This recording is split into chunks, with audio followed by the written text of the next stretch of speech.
This episode was recorded in the Sydney Borough studio, and you are listening to the Wholesome Way podcast, hosted by Alexander Lobb. Please keep in mind, everything shared in this podcast is for inspiration only and shouldn't be taken as medical or professional health advice. If you're making changes to your health routines or lifestyle, please check in with a qualified health professional first. Nothing beats some quality time face to face.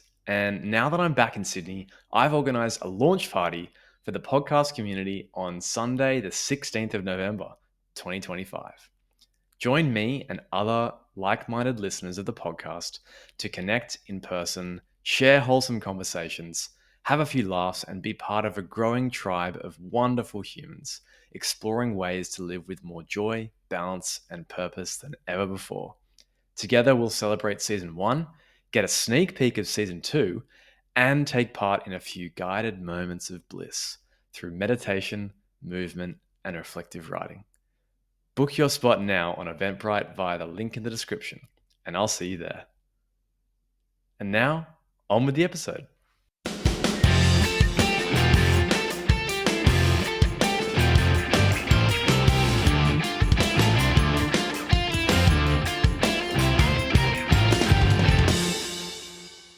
Julia Richards, welcome to the Wholesome Way podcast. Thank you so much. It's so crazy for me to be on this side of the camera.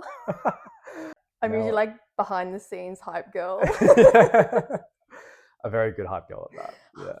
Thank you for all your support in season 1. And It's great to have you as a guest. Oh, thank you. And it reminded me of when we were first testing.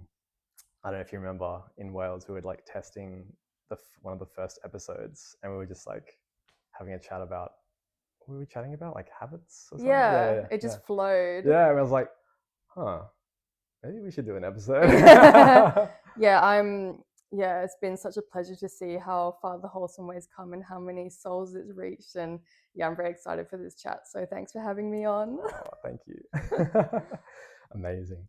Well, yeah, I guess for this episode of season 2, episode 2, obviously this season is all about building your physical form, the physical reality side of things. Because first season we talked about on the inside, focusing on your identity, so that we can then focus on the physical afterwards.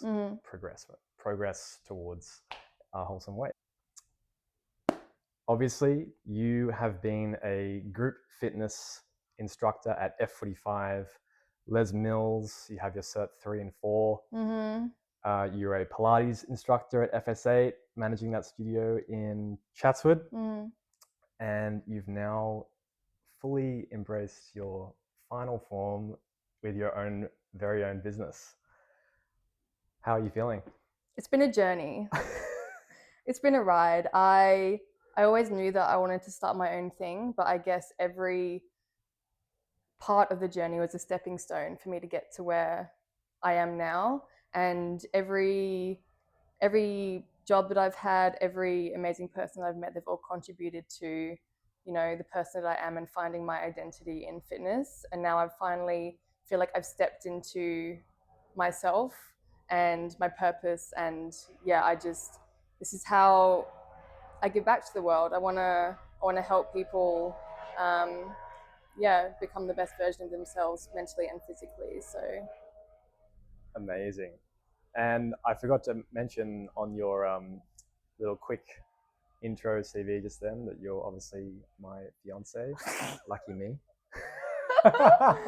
Just a small detail. Just a small detail, yeah. I didn't forget. I wanted to bring it in the right time. Yeah. But yeah, it's just been incredible to see, the woman that you've become today, and I'm so proud of you, and I can't wait for this next chapter that you have in front of you, and that I feel so grateful that I get to be a part of that. So, yeah. I can say the same about you. So yeah. Let's rewind a little bit. Yes. I want to take us back to what was happening in your life when you first felt the calling to health and fitness. Obviously, the framework for this conversation, I wanted it to be around what you love and what you're all about, which is, the overwhelming weight of mindset in healthy eating and being fit. Yeah. And so yeah, obviously love to get your experience, what you've gone through in that domain. So take us back, yeah, to when it first began. What called you to the world of health and fitness? Yeah, well, I never knew that fitness was what I wanted to do. I mean, I had friends at school that kind of went to the gym, so I dabbled in it a bit. But then it was mostly when I went to university that I started going to the gym more regularly.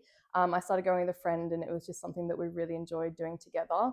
But I guess because it was the start of my journey, I wasn't totally sure about what to do when I went to the gym. It was kind of this intimidating place that you go to better your health, but mentally it can be quite confronting, especially for women. And the gym that we went to, they had a women's only area, and they kind of cut it off by like big plants, which was really good because it gave you that space to move and to do what you want to do in the gym without feeling like you had prying eyes, or you can kind of have that space to yourself. But in saying that, that kind of made this seclusion between you or women and the other people in the gym. Like the main weights area where all the guys, lifting the heavy weights. Like I would look at that and I'd be like, I can't go in there. It's like this big scary place that you feel like as soon as you walk in there, all eyes are on you. So yeah, it kind of went from university, and then it just happened that part of the course, when I started doing my Cert 3 in 4 on fitness, that I had to do a internship, or I just had to shadow a PT to get my certification. And I approached the gym, and they said, "Oh, we're actually going to hire someone," and I'm like, "Well, I'm actually looking for a job too, so why not?" And then I went into that, and it was a women's only gym, so that is kind of where my passion first started for women's fitness and the mindset to go with it. And then I found myself kind of moving from personal training into group fitness, and that's where Les Mills came in. And I remember I was in a class, I was doing the class, I was looking up at the instructor. She was up there being an absolute beast, and she had a mic and everything. And I just looked at her and I thought, I want to do that. I want that confidence, and I want to be able to inspire people and other women to you know find what they love, and do it with confidence, and be able to help people with their technique to move safely, and yeah, just make fitness something that they enjoy, and something that they love. And then from there, I moved into F45, and then into the Pilates space as well. So kind of that area of group fitness is what became my fire, you could say. Like I absolutely love the atmosphere of everyone motivating each other, and yeah, I guess that's where it all started. And then from, as you mentioned, my own journey, as I was kind of making my way along my own fitness, that's where you discover things. That's where you're like, things come up and you're like, oh, I don't like, you kind of have to adjust it to your life, because fitness isn't cookie cutter. There's no one size fits all for everything. And things will come up to do with nutrition, to do with training. And it's kind of you have to try it, you have to test it. And if it doesn't work for you, then you try something else. And I guess something that I really struggled with was my mindset to do with food, because there is so much information and misinformation. And I do not blame people for looking at a nutritional label and being like, what is going on here? And yeah, so that's something that I had to kind of figure out for myself. And I guess it's something that I really want to help other women with as well. And I guess going through all of that, I discovered that yes, fitness is physical, but it's just as much your mental as well. Because how can you expect something positive to happen to your body if whatever's happening upstairs isn't following, if it's negative? So that's why I kind of have gone into this realm of mindset of confidence of self-love, because I think for women it is very lacking, and I just want to give people the confidence to, you know, enjoy fitness and, do what they love, and yeah, just become the best versions of themselves, confidently. So Amazing. I love that. It's mm, so noble that you've gone through this whole process of figuring it out yourself, mm-hmm. and especially for women, as you say, and you know how hard it is. And so I think it's so inspiring that you're now, you've gone fully into dedicating yourself to educate and to guide other women on this, really tricky environment that we find ourselves in with all the food and stuff. So Yeah. I love that. Yeah. Yeah, Yeah. and the thing is that it's made to be seen as something very complicated, but once you look at it, you think actually it's not that complicated. Once you get rid of all the BS, once you sort through all of that, and you kind of see the groundwork, the foundations of what health and fitness is, you're like, oh, I actually get this now. And you have to avoid comparing your journey to other people. You have to avoid comparing what you eat, how you train. It's all a personal thing. And as I was saying before, it's not a one size fits all. If you have a trainer or a program that says do this program and you'll look like me, if you have an influencer that you look at and you're like, oh my god, I just want that body, and she's saying or he's saying, or like, if you do this you look like me, it's not going to happen. And I'm not just saying that because to be cynical. It's DNA, it's genetics. Everyone has different builds, and everyone has, some people, it's like strong looks different on everybody. And it's important to remember that, as I said, you're on your own journey, and yeah, it looks different for everybody, and no one's journey is going to be the same. You're all going to have different experiences, and some people might love Pilates, some people might love running, some people might love, I don't know, just dancing around the living room, and it's all completely fine because it's all movement. So yeah, fitness isn't cookie cutter. It's not one size fits all.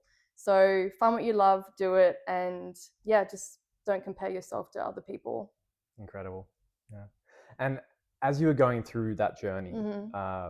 from when you started a body shape and you were moving into Les Mills and really getting, hands on with it, in your own experience, what were the standout myths or, you know, falsehoods that you came across that were like, wow, and that you managed to turn them around and completely bust them, if you like, Mm. bust the myth when you first started? Were there any really standout ones that you were like, everyone was saying that, but it's so not true? Well, something that comes to mind is, going back to food and nutrition, is that food is something that, it's one of those things in life that food is food. It's like, but as a society, we give something like that a moral value. So you can say, it's like, for example, money. Money is just money, but people give it a moral value, and they have an emotional attachment to it. That's the same thing that you can say with food. Food is just food. It's created differently. Some foods, yes, are more nutritious than others, and some foods, come from the ground. Some foods go through other processes, but in the end, food is food. There's no good or bad. And the thing is that society and people that we surround ourselves with, we give it a moral value. So, for example, someone might say, "Oh, I'm going to be naughty and have a sweet treat." So then or I'm going to be naughty and I'm going to have a slice of cake or something. But the thing is that once we hear that, then we then have a negative connotation with that type of food. So once you see, I don't know, food at work, or you're like, oh, I can't have that, that's naughty. It's food is food. The only thing is that, as I said, some foods are more nutritious than others, but it's like, this is something that I struggle with. I was labeling food for a long time Mm. as good or bad. So during the week, I'd be like, okay, I can only eat good food. And then during the weekend, I'd be like, okay, let's go. I can binge a bit more. And what it comes down to is, I'm not sure if the listeners have heard of this before, but basically it comes down to your calories in versus your calories out. So it depends how much you want to track your calories. I've never been a big fan of tracking it, but as long as you are burning more calories, if your goal is to lose weight, as long as you're burning more calories than you're consuming, then you're going to lose weight. It doesn't matter what you eat. And yes, whole foods are better for longevity. They're better for your health overall, and eating crap food does make you feel like crap afterwards. But people need to stop punishing themselves for eating foods that they love. It's all about balance. And this is something that I'm trying to share with people, because even someone like, oh, I'm so annoyed at myself because I snack a lot. And I'm like, there's nothing wrong with snacking. It's just the negative connotation. It's the moral value that you've given that food, so that now you see it as something that you shouldn't have. But you need to adjust that mindset so that it's not something that you shouldn't have. You can 100% have it. But it's all about balance, and it's all about matching how you eat with your goals. So that's something that is a big thing that I learned as I was going through my journey. So yeah. Yeah, no, I totally agree with that. In my experience, seeing you go through that experience, but also for myself, it's you couldn't have hit the nail on the head harder. Like it's, and what I've discovered as well is very similar to what you mentioned, and having a balance is moderation. Yes. Moderation for me has been the key in anything that you're consuming. Obviously, there are some substances out there where that might not apply. There's always some exceptions to the rule, but moderation, balance, that is the key. And I loved what you said about people punishing themselves. I mean, I don't like that idea, but I'm glad that you brought it up, because I think a lot of people, especially listeners and anyone out there, thinking about their food a lot and being a bit obsessive of it, is they are punishing themselves. And when you are punishing yourself and when you're eating, there's an emotion attached to that, right? So you mentioned that it's okay to snack, it's okay to eat a chocolate, right? But what you are feeling at the time of eating it has, I suspect, has a huge impact on what that food is going to do to your body. So it's going to hold in places, it's going to hold in your love handles, or like in your stomach, like below here. So yes, also they're thinking about the punishment, but also there's the emotion. And so every time you eat that food, there's an emotion attached to it, and you binge, and you I'm eating this. Oh, it's so bad, but I love it, and you're just in that cycle every week. Yeah. And as you said, you come to the weekend, you're like, yes, let's go. But then Monday morning, you're feeling crap. Yeah. And it's the same thing that you can apply to training as well. So with eating or training, you have to do both because you love your body, not because you hate it. If you're training because you're like, I absolutely hate my body and I need to change. If you're eating and you're eating your food, as you said, you got negative thoughts. How can you expect, when you're wanting to make change, how can you expect something positive to happen to your body when everything upstairs is all negative? Yeah. It's like, and that's exactly why I've structured the podcast like this. Season 1, focus on finding the real you, working on inside your head, what's going on there. Then you can move to the physical stuff in season 2. So it's, you're so right. You've got to focus on the inside. Yeah. And as we know, it comes down to the mindset. That is the golden nugget. Yeah. It's all about mindset. Yeah. Incredible. Yeah. And it's creating a relationship of self-trust with yourself as well. It's being kinder to yourself. And once you create self-trust in the realm of like self-motivation and accountability, like it'll create this ripple effect in the rest of your life. So I'll give you an example of self-trust that you can apply with your training. So say, for example, you organize to meet up with a friend to go to the gym at 6 a.m. and you don't usually go to the gym at 6 a.m. But because the friend is going, you're like, oh, I can't let my friend down, so I have to go. So you have that extra accountability. So you're going to go. But if your friend one morning says, "Oh, I can't make it anymore," you have to have that accountability to be like, "Okay, I'm going to go by myself, and I'm going to get up at 6 a.m. and I'm going to go even though someone isn't at the other end waiting for me." And if you snooze your alarm, if you sleep in, that's fine. But every time you do it, you're breaking a relationship of self-trust with yourself, because you have as much um, commitment to yourself as you have to your friends. So it's probably actually more important to yourself. And if you have this relationship of self trust, that you can trust yourself to do what is in your own best interest, that self-trust will go through every other aspect of your life. It'll go into your relationships, it will go into your work. You'll be able to trust yourself with every other aspect of your life. And then it just, yeah, it creates this whole circle, and you honestly, like, you feel empowered. You feel like you can take on the world. And that's something that people, they struggle with. They're trying to find their why. Like, why do I want to get up in the morning? Why do I want to do something that none of my other friends do? And my answer to that would be just, find, as I said before, find what you love, because that will be your why. And it doesn't matter if it's different to anyone else, everyone, what everyone else is doing. So No, that is quite profound. Actually, what you said about not relying too much on the accountability partner mm-hmm. and having them as a vehicle to boost your accountability with yourself. Mm-hmm. Because I, as you know, when I do my fitness, I am more likely to do it when I have an accountability partner, Yeah, like you, and going to a which is group completely fitness class. fine, Yeah, because some yeah, people love, that they want to go with a friend, and that, like, working out with a friend is like, I love it it's as the ultimate. well. Yeah, Yeah, it's the ultimate. yeah. But you are so right, because at the end of the day, that accountability partner is not always going to be there for Mm-hmm. you. Not saying that they're a bad friend or anything, but that things come up, right? So you need to, as you said, you need to have that self trust in yourself to be able to keep yourself accountable and use the friend as a tool to boost that accountability. So I think that's a new mindset that I didn't think about before. So Mm. it's a good one. I love it.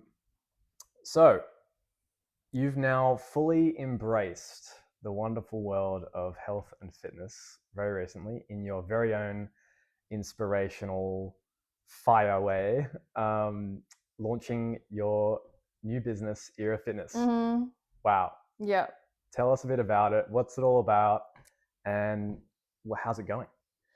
Yeah, it's honestly unreal. Like, it's been a journey. It took a bit of push from you to be like, just go out there and do it. And it's taking that leap, you know, into the unknown. And I just know that I have something I want to share with the world, and hopefully I can help other women with that too. But yeah, it's an online fitness coaching platform for women, support in all things confidence, mindset, training, and nutrition as well. And it's mainly, I just want to help women be kinder to themselves. Something I always struggle with is, I don't know if you know the answer to this, but when was it such a crime to love yourself? When did it become such a crime to say nice things about yourself? We spend so much time now, especially around other people, just saying things that we don't like. But it's become this taboo that we can't say things that we like about ourselves, because people will think that we're selfish, we're self-centered. So, for example, I can't come up to you and say, "Alex, I love my skin." But I can come up to you and I can say, "Oh, I really don't like my skin right now." And I'm not sure if it's a that people don't actually believe it, but they want the other person to tell them otherwise, or it's just, they want to say something positive about themselves, but they don't want to sound like, you know, Yeah. that they're as I said, so like self-centered. Or so it's something that I want to share, and it's an exercise I do with my clients as well. Is every weekend I check in. I'll say, what are 3 things you're grateful for to do with your body, and 3 things that you love about yourself, and they have to be physical. And I can tell you, it's a challenge. and it's just so lovely to see for people to switch that mindset from, you know, all the things that they don't like about themselves, and having to think and having to look at what they do like. And one of my clients, I asked her, and then she was like, Julia, what do you love about yourself? And then she just hit me with it out of the blue, and I was just like, oh. And then I told her, and I was like, you know what, I really like my smile. And she was like, I love your smile too. And then I was like, I love my, I don't know, as my skin. And she was like, I love it too. And I think if you surround yourself with people who, if you say something nice about yourself and they don't support it, or they have feelings like, oh, why did she say that? Then you need to get away from them. You need to run as far away as you can and find people that support you. And I would say a really good exercise for this, for listeners, is start off in your one really good thing to do is when you wake up in the morning, you go into the bathroom. The first thing that our eyes usually track to is our insecurities. So they'll go straight there, and then so you start off your day basically looking at something that you're like, actually, I don't really like that much about myself. So go into the bathroom, look in the mirror, look straight into your eyes, and say 3 things you love about yourself, and say it out loud. Say, I love my eyes, I love my lips, I love my hips, or I love my body. And say it 3 times. And then I would take it one step further, find someone who's close to you, say your significant other or family member, and just say to them, Alex, I love my eyes. I love them And too. and and just see how people react. And it feels like, even me saying that, like, it feels quite uncomfortable. And I don't know when it became this thing that people just don't do. So this is what I'm trying to bring back in. I want people, or women, I want women to be able to love themselves unconditionally without being afraid of what other people will think of them, and be proud of what they've achieved. Because when you have a happy mind, you have a happy body.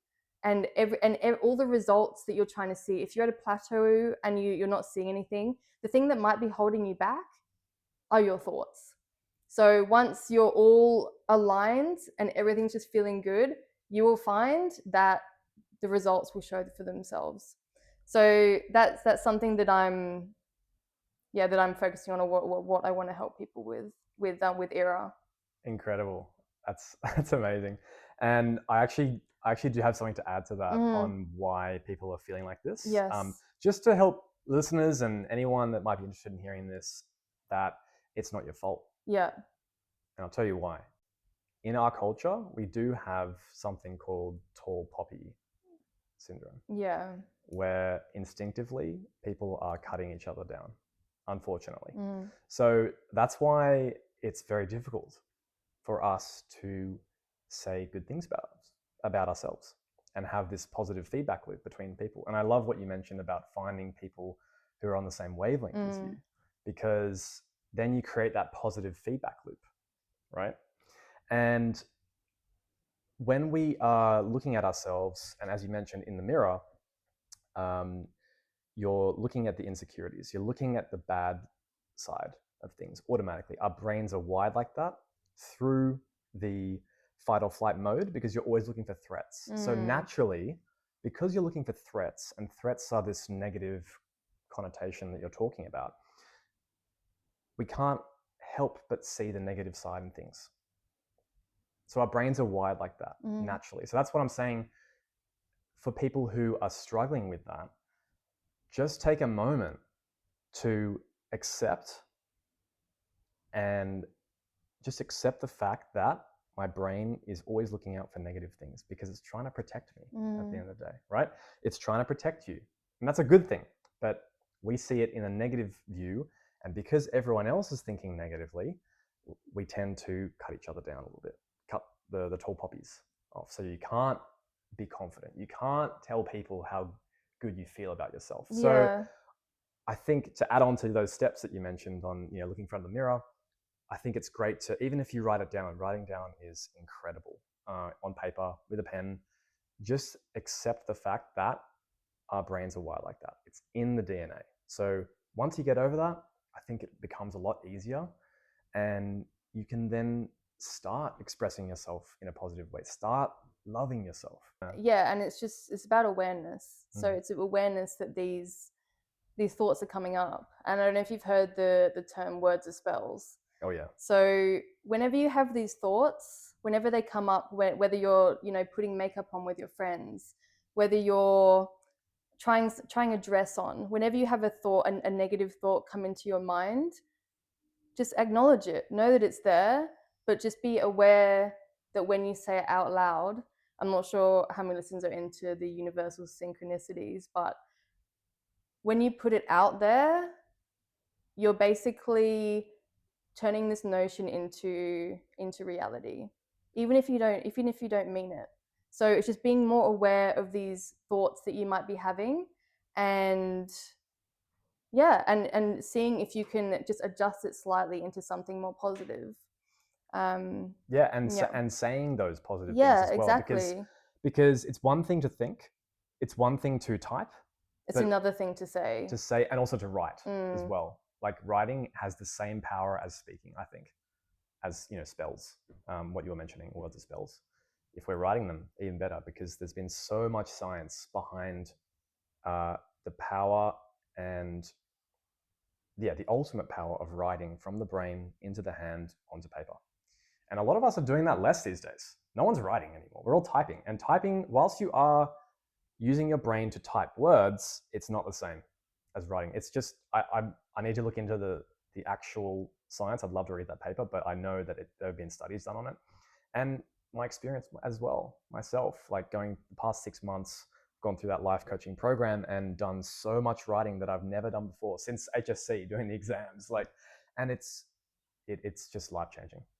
So yeah, I do totally agree with that. yeah. And yeah, I think it's such a powerful tool that we need to do more often. Yeah. I mean, we're all beings of convenience, right? Yeah. It's just making it as easy as possible. Yeah. Even I struggle to pick up a pen and paper. I find that my brain just works at 100% and my hand is still there at 10%. And I'm like, I can't get these thoughts down fast enough. I know. But yeah, I guess that's something that I'm adapting with Era as well. It's this idea that it just takes away the stress and the complication from knowing what to do in the gym, so giving women that confidence. But I am inputting it into something on your phone so that women can take to the gym and then they don't have to think about it, and it's there and it's really easy to use. But yeah, I do 100% respect the using paper. It Yeah. just feels so it's so natural. It just goes back to our roots, and you feel so good writing down your thoughts. Yeah. And bringing in the concept of make it easy Mm-hmm. from Atomic Habits, Mm-hmm. James Clear, Mm-hmm. you're making that easy. Yeah. It's an app right in front of you. Take it into the gym. It's there. You don't have to touch too many buttons. It's all personalized to you, and that's one of the most incredible factors that contribute to changing habits, Yeah. and especially and making that discipline easy to keep yourself fit. Yeah. Yeah. One of my clients said that it was really good because it kind of gamifies it. So it makes something that is not normally seen as enjoyable or as seen as a chore into something that can be fun, which I think is a great thing too. Definitely. And we're all still children at the end of the day. Mm. Right? And if we're not, you should try and I think I've always believed this, you should always try and play into the child in you. Don't lose your inner child, folks. Write that one down.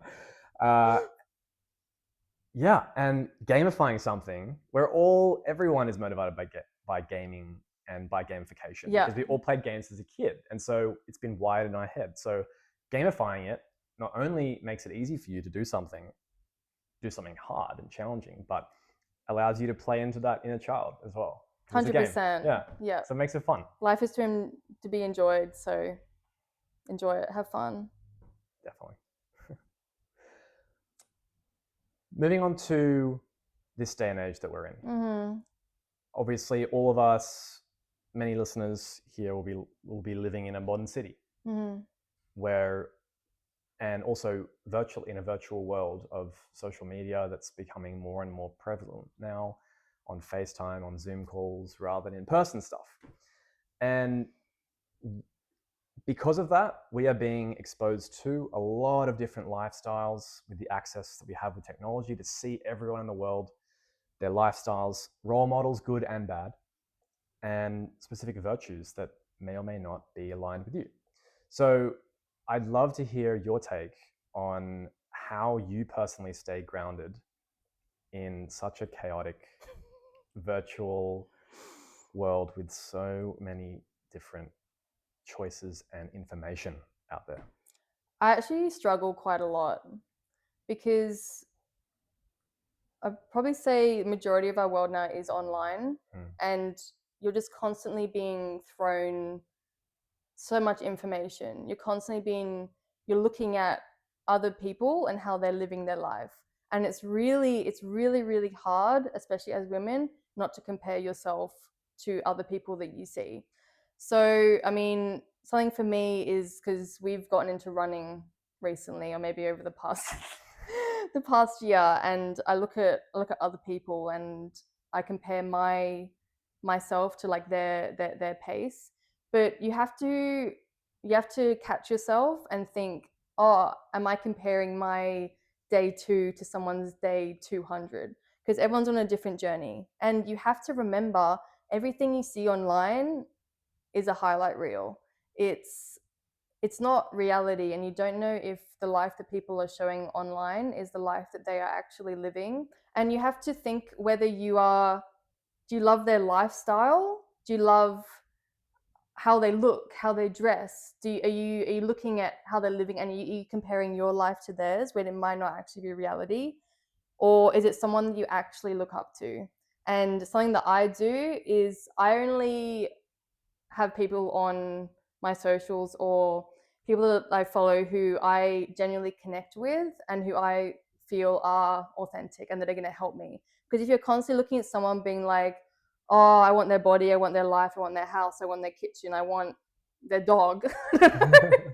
It just like you're living in someone else's life, and it's taking away from you, it's taking away from your potential, and it's taking away from your happiness as well. So you have to be mindful of what you are ingesting, because they say like what you are what you consume, and consumption isn't just food. Consumption is social media as well. And it's really hard for businesses all over the world because the main way to market is on social media. So it's unavoidable. You have to look at it, but you can choose what you consume. You can choose who you look at, and if there's someone that when you see their content and you don't feel good about yourself, you need to unfollow them. And also what I mentioned before is just do what you love, and don't worry about what other people will think of you, because everyone's fitness journey is different. And from being in the industry for like over 8 years now, I know what works for me. And so I just do that. And yes, I take inspiration. Yes, I look at some people and I'm like, oh my God, yes, you're doing so well. But I will always do what I love, and I know, as I said, I know it works for me and my body. And going back to the one size doesn't fit all, is you have to work out what is you, and then follow that path. But yeah, it's so hard because we're just constantly bombarded from all angles. So yes, look, take inspiration from people, but take it with a grain of salt, and follow your own path, and yeah, go out there and slay. Yeah, that's a really really useful tip. I think Mm, I've obviously been on that journey too. Always been struggling with social media. I don't like it, but as you said, it's unavoidable, it's especially unavoidable. given all your friends are on there sending you messages. So if you're not on there, then you end up replying like 2 weeks later. And I've struggled with that because this is coming back to the punishing. Like I almost punish myself for being on there because I have this moral belief that it's bad for me. You're giving social media a moral value. I'm giving it the moral value Yeah. that you said. But I resonate so much with what you said about taking it with a grain of salt and just nitpicking, like not nitpicking, taking little pieces from these people that you're following. Like don't take their whole lifestyle. I'm doing this with books now. When I read books, there's so much information, there's so many books. It's impossible to remember everything. So I am happy now, much more happy, just remembering one thing and implementing that in my life from that book because I love reading self-help books and personal development. So yeah, you can apply that to social media as well. Like I'm following, this fitness influencer. I love how he does his warm-up before high rocks. I love that warm-up. So I'm just gonna look at his warm-up videos and I'm gonna take what I like from them. And if he no longer serves me, then I'll unfollow. So it's you've got to be aware. And I think I've always been told, over the past year that awareness is the first step to change. Absolutely. And so I think for a lot of people, if they're listening here and taking this on board, don't be overwhelmed. First step is just awareness. Catch yourself, as you mentioned. Like catch yourself when you are feeling no good after watching a video on Instagram. Just catch yourself. And then eventually over time you realize, okay, I'm so aware of this now. I've seen this 3 times. Time to unfollow. Yeah. Yeah. Individuality is a gift. Why would you want to be like someone else when you get to be like you? If listeners, if you can take anything away from this podcast, take that. You're awesome, and yeah, you shouldn't spend your time trying to fit into someone else's shoes. They're not going to fit you. Yes. You have your own shoes, and they can be whatever the hell you want. That's it. It's so true. And I've been saying this recently. Only you know what it's like to be happy and fulfilled and healthy. Only you can know that. Yep. No one else can tell you because they don't know you. They're not inside your head or inside your body. So that's really good. A really good tip. I love that, and I resonate with it so much. Yeah. Yeah. Cool. So, for someone who's starting to think about these deep questions about their health and their fitness throughout their life from now into the future, or maybe they just want to feel more connected with their body. Maybe that's just what they want. What are some suggestions of practices, rituals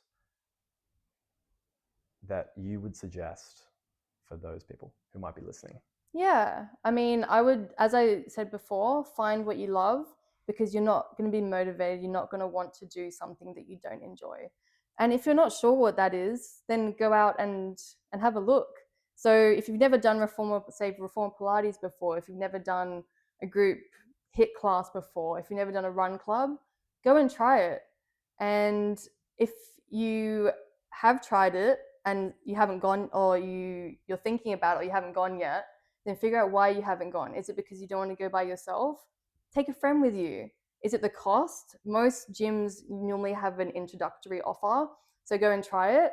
And I'm telling you now, you can't put a price on something that you enjoy, because I've mentioned this to you before, but when everything else is taken away, so if you imagine you wake up tomorrow and everything material that you own is gone, what's left is your health. So if you're going to invest in anything, invest in your health. If it means paying an extra little bit for this Pilates class you absolutely adore and it's going to change your life, then do it. And if your friends are doing something completely different, you then make new friends. Go just do what you love. So step one, I would say, find something that you really enjoy doing in the fitness world. It can be anything, absolutely anything, and follow that. Second step would be, as I mentioned before, to practice self-love and positive self-talk, and being aware of any negative thoughts that come up, and practicing more talking to yourself kindly, and um, maybe bringing it up more with people that are close to you. And I would say just do you. Don't compare yourself to other people, because everyone's journey is different. And I'll also say this is like something that I definitely learned, or going all the way back to when I first felt intimidated at the gym. No one cares what you're doing in the gym. No one is looking at you. Everyone is there focusing on their own, lifting their own weights, doing their own thing. So when you go in there, you can be free of this anxiety. But it's such, the gym can be, as I said, a very intimidating place. But I'm telling you now, no one gives a crap what you're doing. So yeah, just go in there confidently. Some things for confidence I would recommend if you're first starting out at the gym: get a badass playlist going that you love. Get a program so you know what you're doing when you go in there. Wear clothes that you're comfortable with, whether it's a sports bra and shorts, or you want to wear a baggy t-shirt, whatever suits you. And yeah, just absolutely be yourself. And also, taking a friend really helps too. So if these help you in your journey, then that's a win. So Incredible. yeah, You do you. you do you, babe. That's Right? it. Couldn't have been more relevant. Yeah.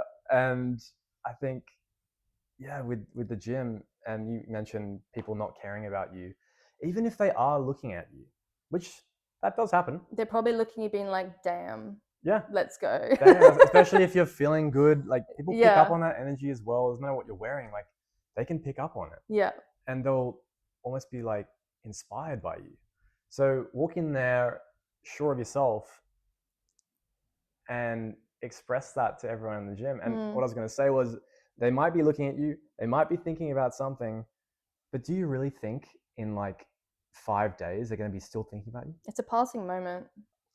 Looking to the future with your journey personally and with Era Fitness, what are you most excited about? What's coming up?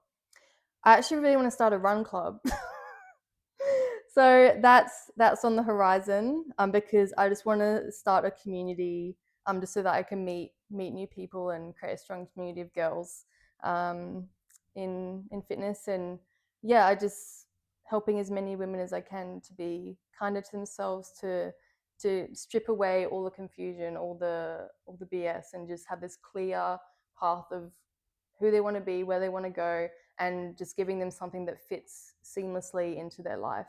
And just, yeah, it makes fitness something that they love, and that they wake up and they say, yes, I get to have this time to myself. I get to celebrate my body. I get to celebrate how my body's moving, because in the end, we're spending every day to be better. We just want to be better. We just want to better ourselves every day. I love the quote, 1% better every day. It's not, yes, you have competitions where you're, going up against other people, but in day-to-day life, it's just you versus you. And as long as you are having you're seeing progress in the way that is achievement to you, it's, yeah, it's a journey. There's no destination. And if you focus on the journey, then as I said, the results and the destination, like you'll just get there. So yeah, I think Era will keep evolving, and I'm very excited for what's to come. So yeah. Yeah, me too. Can't wait to see what happens in the future and what you accomplish with the new community. Yeah, let's Woo! go. Yeah, and I love what you said about, it's you against you. Yeah. And that's why I've just absolutely loved High Rocks, and I'm very grateful that you got me into that. Oh yeah. It's just incredible. It took some work, everybody. I wasn't convinced at the start. But after going and seeing you just do a solo in Stockholm and just take on this whole like public race against yourself, against all of these incredibly fit other women and like yourself, it's just so inspiring. And the moment I walked in the room, I thought, damn, this is impressive. Like I want to have some of this Yeah, I as want a piece well. of this. I want a piece of this. Yeah, Yeah. yeah. And I just want to say thank you for getting me in there and being my Hyrox buddy. It's Yeah. been incredible. It's Well, completely changed my fitness world. I'm glad you've got on the Hyrox train because Yeah. now I have a doubles partner. Yes.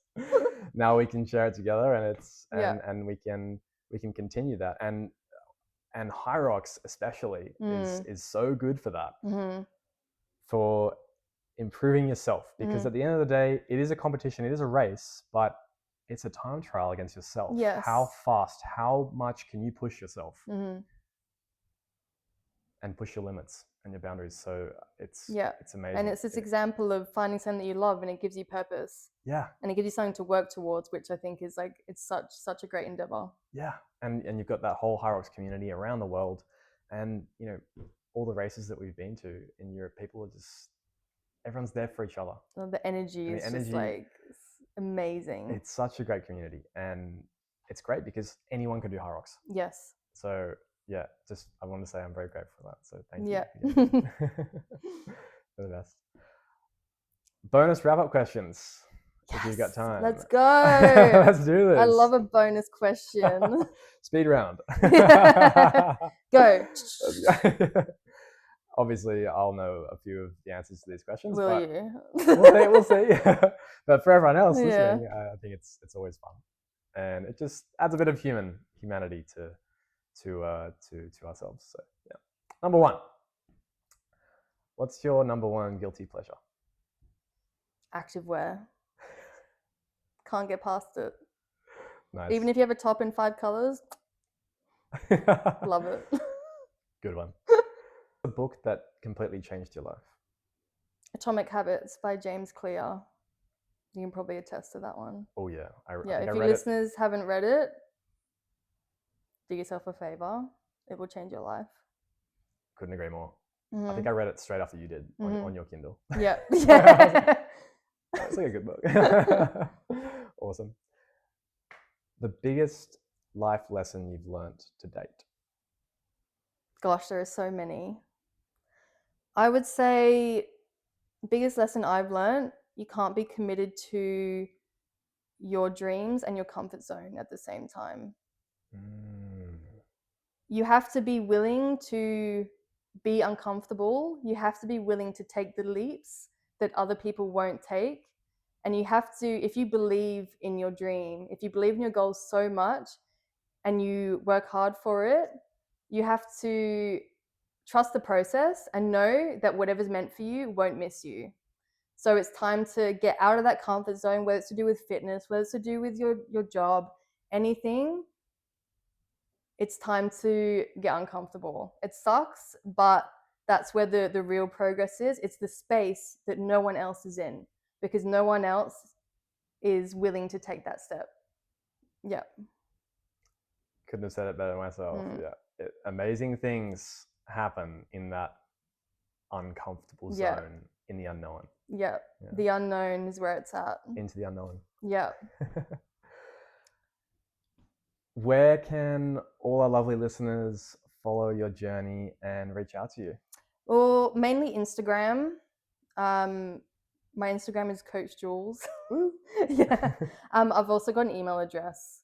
But yeah, I'm sure we'll pop it under the episode. So yeah, if you want to reach out, if you want to chat, I'm here for it. Absolutely love it. Incredible. I'll put all the links in the chat, so make sure you reach out to Coach Jules, follow her Instagram, and yeah, if you've enjoyed this conversation today. Well, this has been a truly wholesome conversation. It has, Julia. yeah. It's been a pleasure to have you on the show, and I can't wait to see what this next chapter brings you. And as I said, I'm very grateful to be a part of it and see what you're going to accomplish. Oh, thank you. Well, I'm very excited to see the wholesome way become even more wholesome. So if that could happen. Yeah. I'm honestly like, I'm just so grateful to be part of this journey, and yeah, to see you flourish and just help make the world a healthier place. Oh, thank you. Yeah.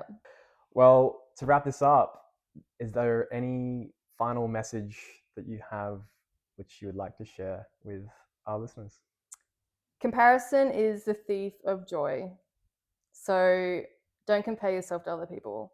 Do what you love, do it with every being of fire inside of you, and just chase your dreams because there's nothing better than being yourself.